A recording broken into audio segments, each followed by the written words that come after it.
that a lot of things that we want to do, a lot of places we would like to go, a lot of things we would like to experience, and we just stop at but, and we build a case. In fact, I was reading something the other day that talked about but. It says, but is an argument for our limitations. And when we argue for our limitations, we get to keep them.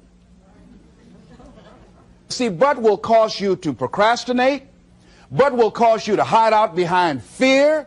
But will cause you to come up with all type of excuses that you can validate your inaction and not acting on your dream. And right now, more than ever, people need to look for ways to live their dream. People need to look for ways to make it on their own. There is no such thing as job security. There's no such thing as a storm-proof or tragic-proof life.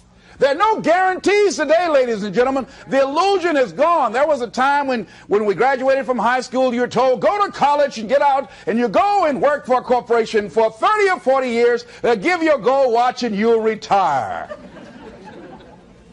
Special announcement, that day is gone. That day is gone, never to return again. So instead of people living in fear, feeling stressed out, feeling powerless, feeling like victims, I think it should be a time that we need to begin to look at ways that we can become an active force in our own lives. Look at ways when we can decide to take charge of our own destiny. Look at ways when we can decide to design a life of substance and begin to truly live our dreams. And it's time for people to decide, I'm ready to get on with my life. Shake somebody's hand on your right and left. A guy named Bob May said this, don't let nobody turn you around. Do that right quick. Now, you know, a lot of people say, I'm going to live my life one day when things get right. When I get all my bills paid. When I get my feet on the ground. I say, what have you been walking on? See, there are no problem-free moments. A guy named Dimples had a record one time called, If It Ain't One Thing, It's Another. And I say, if it ain't one thing, it's 12 others. Always something there to build a case on why you can't move on, why you can't grow to the next level, why you can't begin to manifest your greatness, why you can't begin to live life on your terms. Always something there to block you, to keep you where you are, and keep you from beginning to develop your true greatness. Always some fear. How do we handle it? And I'm saying that if you've been hiding out behind but, if you've been using the fact that you don't have enough money or you don't have the education, take it head on. Go get the education. I was saying to a guy the other day who was saying, I said, how old are you? He says, 47 years old. I said, your sister tell me that you can't read. He said, that's right. I said, why? Well, you know, I didn't go to school. I said, excuse me, how old are you? I'm 47. 47? Yes. And you can't read or write? Yes. Have you ever heard of adult school, adult education? Have you decided that you should learn how to read to begin to expand your world? Why are you using that as a racket? Why don't you decide now that you're going to expand your world, that if other people can learn, you could learn too? Well, it's hard for me. Have you been and sit in a class yet? Have you signed up yet? No, I haven't. See, a lot of people say no, ladies and gentlemen, to things, and they don't even know what they're saying no to. They haven't even challenged themselves. He hasn't even gone to sit into a class and say, teach me how to read. Instead, it's been easier for him to go through life, he thinks, trying to play a whole con game, pretending he knows how to do something that he doesn't know how to do. And you know what? Most of us go through life like that. Most of us go through life pretending that we're satisfied where we are, pretending that everything is okay, pretending that we don't have any special goals or ambitions or desires, when really deep down inside we do really want more. But if you look at our behavior, if you judge based upon what we do, that really will tell you some true stories about people, because you have to judge a tree by the fruit it bears, not the fruit that it talks about. See, a lot of people pretend that they want more out of life, but all you have to do is watch their actions. That will tell you something. So I used to pretend that I wanted to lose weight, but how could you tell I was pretending? Watch me when I have a piece of sweet potato pie. Let me get within walking distance of some peanuts, some potato chips. See, I was pretending that I really wanted to lose weight. No, all you do is watch what I eat. I tell you what I'm seriously committed to. People tell you, oh yeah, one day I want to have a restaurant. See, they're pretending they want to go into business for themselves. They're not serious. How can you tell, Les? Watch their actions. Watch what they're doing. The proof is in the pudding. So if you want to do something, if you thought about something you want to do, take it head on. Decide that you're going to start looking at it, start doing research on it, start tackling it. Start becoming involved in whatever and wherever it might lead you to begin to explore the possibilities in that particular thing that you're seeking so that you can begin to learn all you can about it. Decide that you're going to face it, that whatever shortcomings you have, that you're going to strengthen yourself there. Whatever training that's required, that you're going to go get that training, that you're going to get started right now. And George Washington Carver would say, do what you can, where you are with what you have, and never be satisfied. S.B. Fuller used to say, and you heard Joe Dudley talk about, always strive to be more than that which you are. Yeah, don't get satisfied with yourself. Always know that wherever you are, you can enjoy more, that you deserve more. But most people, you know what they do? Most people go through life quietly and safely, tiptoeing to an early grave. Find out what it is you want, and go after it as if your life depends on it. Why? Because it does. People that have found their passion, people that found the things that they love, people that have found the things that they can pour their lives into, those people live longer. I was in New York and I had to do a seminar at a special church, and a guy by the name of Reverend Johnny Youngblood. And I said, how is it that you were able to build this big housing facility and got all of the various community and religious groups together to have this dwelling for 2,000 residents that were once homeless? How were you able to take on this responsibility? Wasn't it overwhelming? He said, the kind of work I do, he said, it's in me. I've got to live what's in me. And I think that's everybody's desire in life. You've got to live what's in you. Life is just too short and unpredictable. But what do we say? But there'll always be tomorrow. Oh, no. There's no guarantees you're going to show up tomorrow. There are a lot of people who were here yesterday that they're not here today. There are a lot of opportunities that were around yesterday. They're not here today. Oh, you can wait, but you know what Abraham Lincoln said? Well, good things might come to those who wait, but only the things that have been left over by those who hustle. So who want to go through life picking up leftovers? You deserve much more than that. The leftovers is somebody has left you. So take it head on, begin to explore it. Here's something else. Decide to do it now. Decide whatever you want to do, that you are now going to become actively involved right now, exploring the possibilities for you. That you're going to look at it and do just a little bit of it right now. When I decided to become a speaker, I didn't just quit my job and just ran out and say, I'm a motivational speaker. No. What I did was I decided to start looking at other people that were involved in the speaking profession. I volunteered to work with some speakers so that I could learn. Whatever you want to do, get your feet wet. Gain some experience doing some volunteer work in the area and find out whether or not this thing you want to do will fit for you. A friend of mine told me he wanted to have a restaurant. I said, have you ever operated a restaurant before? He said, no. I said, well, really, you don't even know if you want one. I said, what's your expertise? What do you bring to the table? He said, I can cook real good. I said, but what about the management side? What about the business part of the restaurant? You're not going to be cooking all the time. Somebody's got to receive the money. Who's going to manage the personnel? He said, you got it right. You got a point there. So this guy got a job in a restaurant in the evening time on a part-time basis. After doing that for a while, he said, you know what? I think I just want to be a chef. He said, after working there, people didn't show up to work. He said, it's hard to find the help.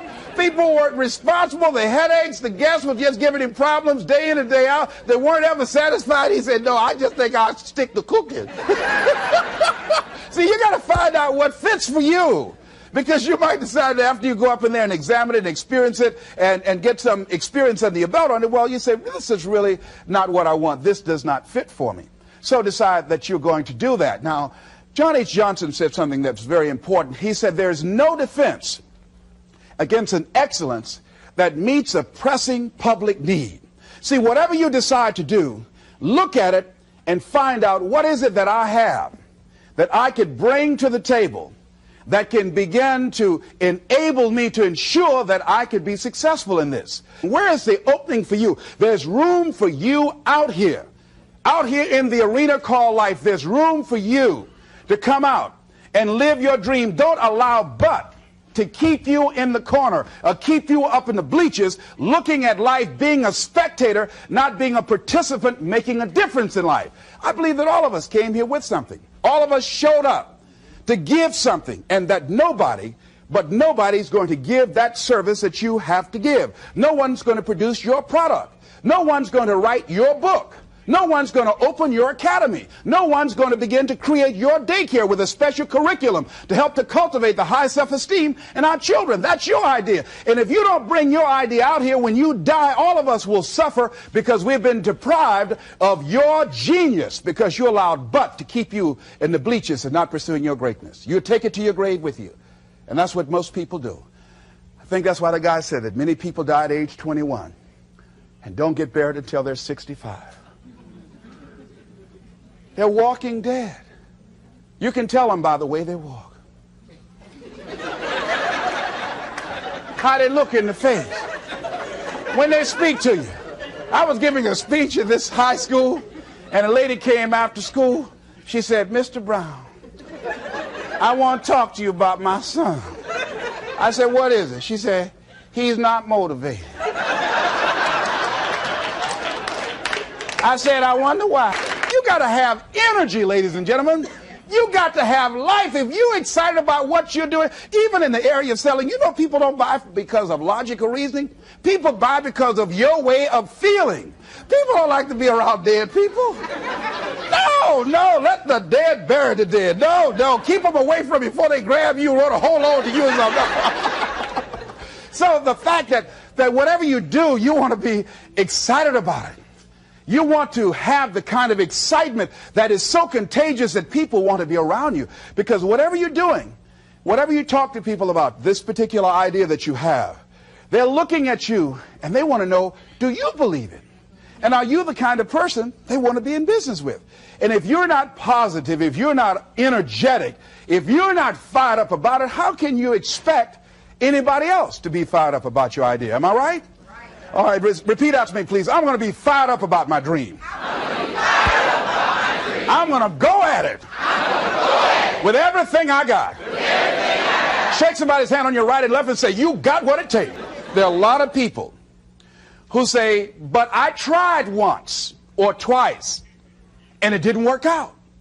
And so they use that as an excuse not to ever come out again. Guy said, if at first you don't succeed, you're running about average.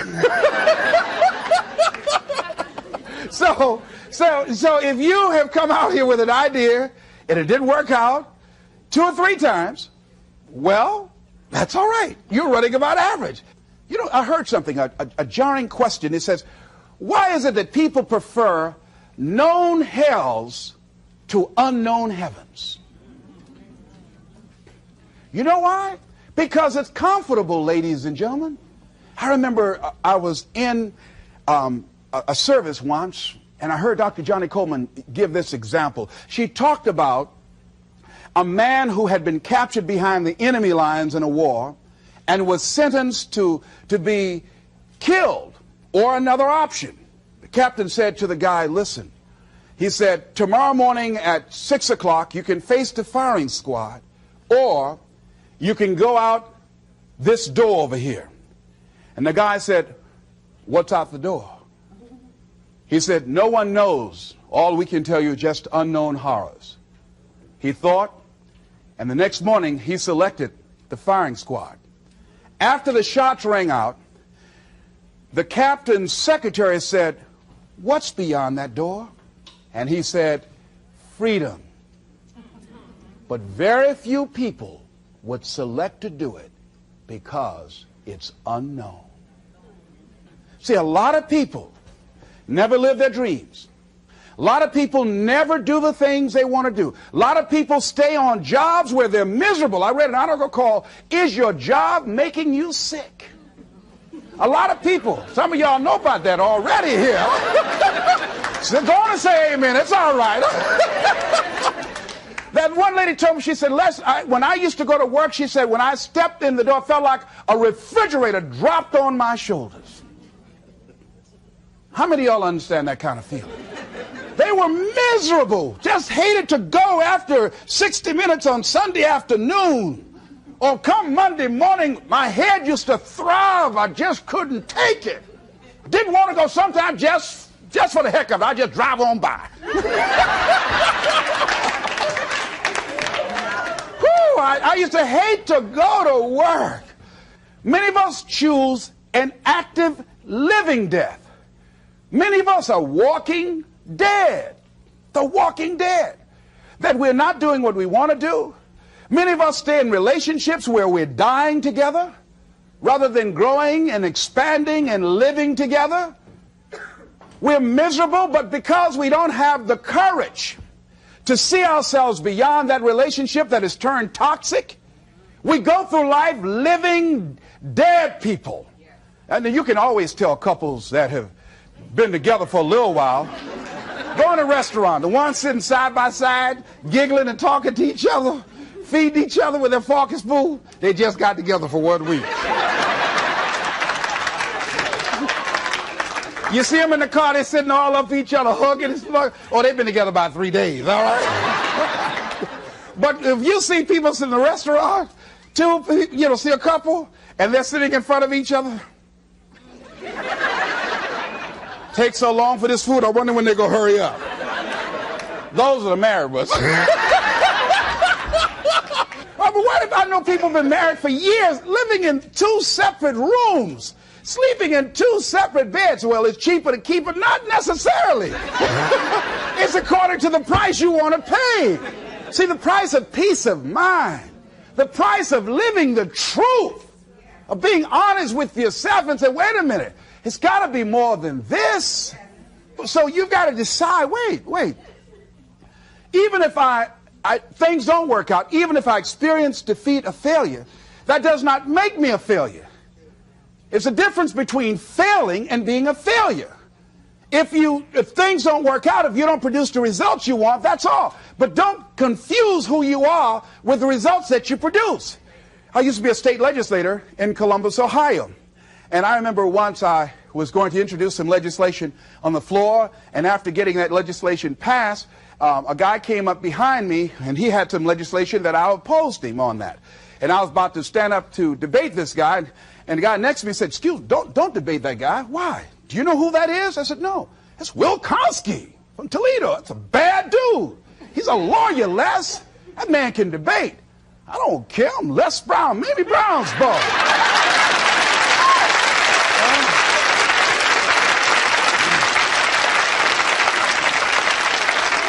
So I raised my hand. "Mr. Speaker," he said, "the gentleman from the 29th House District." I said, "Yes, sir." To tell the gentleman I'd like to take him on.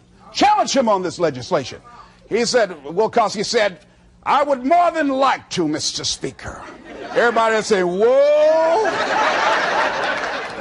I asked him some questions. He responded. I say, I wonder why I asked that man that question. Will Kosky wore me out. I mean, I was so embarrassed, I just limped back to my room with my yes, I can attitude. However, here's what I learned. When you win, see, if I win a debate, I win because of what I know. When I lose because of what I don't know. So I had to check out, what is it that I did not know? I wasn't prepared. I did not do enough research. I did not do my homework. So he handled me like he wanted to. So I came back again. I waited on some other legislation, did my homework, but he was more than able to take me out again. But pretty soon, each time it would become a little bit more difficult and a little bit more difficult. And the older guy said, "Would you argue in behalf of this legislation for me?" I said, "Sure." I started volunteering to do work in the legislative committees for the older guys. I said, "Absolutely." And the more I did it, the better I became. And then people began to start respecting me. And when I would ask and say, "Mr. Speaker, I'd like to speak on that bill," some guys' lips start trembling and stuff, like Jimmy. Wait a minute, is there anything wrong?